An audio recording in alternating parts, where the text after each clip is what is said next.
6 కార్యములు పరిశుద్ధాత్మను ఏ విధంగా దుఃఖపరుస్తున్నది. ఫస్ట్ పాయింట్ మనం చూస్తుంటే దైవ సేవకులకు వ్యతిరేకముగా ప్రవర్తించుట, మార్కు 3:22. రెండవది పరిశుద్ధాత్మను ఎదిరించుట, అపోస్తలుల కార్యం 7:51-52.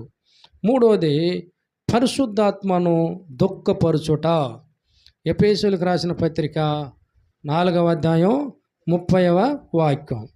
నాలుగవది పరిశుద్ధాత్మను ఉపేక్షించుట, 1 దశలోనిక పత్రిక 4:8.